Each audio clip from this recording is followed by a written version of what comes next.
مبارک رمضان جس میں آپ اور ہم سب سانسیں لے رہے ہیں، یہ مہینہ اس کی 7 رمضان المبارک کو رحلت ہے والدہ امیر المومنین حضرت علی ابن ابی طالب علیہ السلام، مربیہ رسالت، جنہوں نے اپنی آغوش میں رسول خدا کی پرورش فرمائی ہے، سیدہ فاطمہ بنت اسد سلام اللہ علیہا،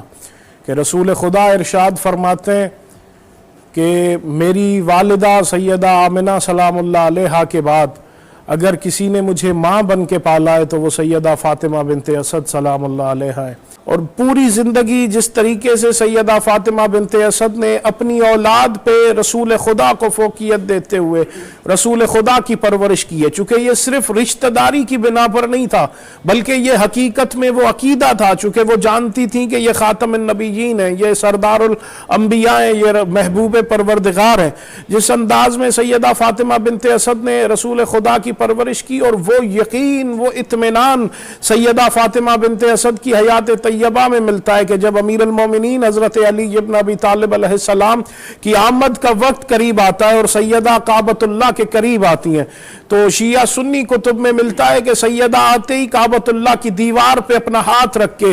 ایک دعا مانگتی ہیں پروردگار کی بارگاہ سے، اور اس کا پہلا جملہ یہ ہے، اللہم انی مؤمنۃ بے، اللہ میں تجھ پہ مکمل ایمان رکھتی ہوں، تیرے نبیوں پہ، تیرے فرشتوں پہ، تیری کتابوں پہ مکمل ایمان رکھتی ہوں۔ اس انداز میں، اس یقین کے ساتھ، اس اطمینان کے ساتھ اس کی بارگاہ میں اس بات کا اعلان کرنا کہ جس کے لیے حضرت ابراہیم علیہ السلام کی تمنا قرآن میں ملتی ہے، اور پھر آگے جو وسیلہ بناتی ہیں اپنی مشکل کی حل کے لیے، پروردگارہ تجھے واسطہ ہے اس مولود کا جو مجھ سے ظاہر ہونا ہے، جو میرے پاس تیری امانت ہے، اس علی کے صدقے میں اسے وسیلہ بناتی ہوں۔ اور یہاں بھی ایک درس ملتا ہے کائنات کے لیے کہ جو خود والدہ امیر المومنین علی ابن ابی طالب علیہ السلام کی، وہ بھی خدا کی بارگاہ میں اگر اپنی مشکل کے حل کے لیے دعا کرتی ہیں تو وسیلہ حضرت علی ابن ابی طالب علیہ السلام کو بناتی ہیں۔ تو اس مہینے سے یہ درس ملتا ہے سیدہ کی سیرت سے کہ اپنی ہر مشکل کے حل کے لیے خدا کی بارگاہ میں ان ہستیوں کو وسیلہ بنایا جائے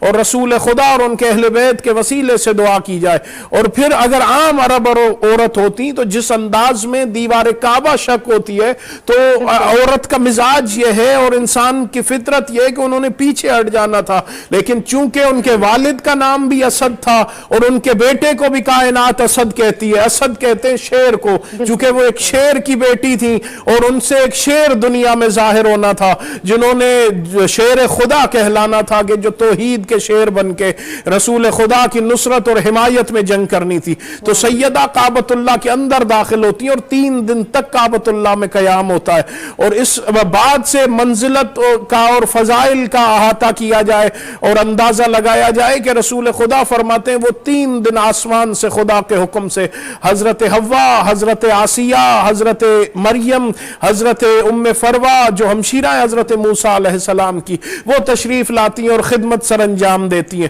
اور رسول خدا کی اس ہستی کے ساتھ ایک محبت اور ایک وہ روحانیت کا اس بات سے اندازہ لگائیں کہ جب امیر المومنین اطلاع دیتے اللہ کے رسول کو کہ یا رسول اللہ میری والدہ دنیا سے رحلت کر گئی ہیں، اور وہ رنجیدہ ہو کے، وہ نوحہ کنا ہو کے اللہ کے رسول فرماتے ہیں یا علی، فاطمہ بنت اسد صرف آپ کی والدہ نہیں تھیں بلکہ مجھ محمد کی بھی والدہ تھیں، انہوں نے مجھے ماں بن کے پالا ہے۔ روایات میں ملتا ہے کہ پا برہنا، ننگے پاؤں اللہ کے رسول اس جانب چلتے ہیں جہاں سیدہ آرام فرما رہی ہیں، اور کچھ ایسی چیزیں انجام دیتے ہیں، ایسے اعمال انجام دیتے ہیں جو اس سے پہلے شاید صحابہ نے اور پورے مدینے نے کبھی نہیں دیکھے تھے، کہ رسول خدا صلی اللہ علیہ وآلہ وسلم روایات میں کہ اپنا امامہ، اپنی ابا، ایک روایت میں کہ اپنا لباس، اپنا کرتا امیر المومنین کے حوالے کرتے ہیں اور کہتے ہیں یا علی اس سے میری والدہ کی مانند، چونکہ انہوں نے میری پرورش کی ہے، ان کے کفن کا میرے لباس، میرے امامے، میری ابا سے اہتمام کیا جائے۔ اور پھر جب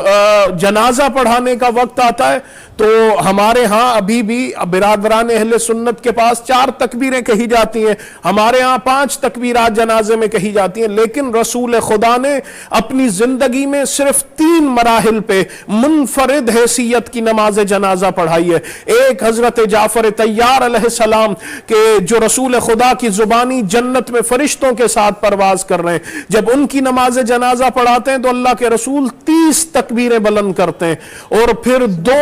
ایسے واقعات آتے ہیں، ایک حضرت حمزہ سید الشہداء اور ایک سیدہ فاطمہ بنت اسد سلام اللہ علیہا، کہ ان کی نماز جنازہ پڑھاتے ہوئے اللہ کے رسول 70 تکبیریں بلند کرتے ہیں۔ جب حضرت عمار یاسر صحابی رسول سوال کرتے ہیں یا رسول اللہ آپ نے 70 تکبیریں بلند کی، تو رسول خدا ارشاد فرماتے عمار جب میں پہلی تکبیر بلند کرنے لگا تو میں نے دیکھا ہزاروں کی تعداد میں فرشتوں کی ایک صف زمین پہ نازل ہوئی، اور وہ میری والدہ کی مانند سیدہ فاطمہ بنت اسد کے جنازے میں شریک ہوئی۔ جب میں نے دوسری تکبیر بلند کی تو دوسری صف نازل ہوئی۔ اللہ کے رسول فرماتے ہیں میں نے 70 تکبیریں بلند کی اور 70 صفیں فرشتوں کی نازل ہوئی، اور انہوں نے سیدہ فاطمہ بنت اسد کی نماز جنازہ میں شرکت کی۔ اور اس کے بعد اپنے ہاتھوں سے، جن ہاتھوں کی قسم خدا قرآن میں کھائے اور خدا کہے یہ پتھر مصطفیٰ کے ہاتھوں نے نہیں پھینکے بلکہ مجھ خدا نے پھینکے، ان ہاتھوں سے رسول خدا نے سیدہ فاطمہ بنت اسد کی لحد تیار کی،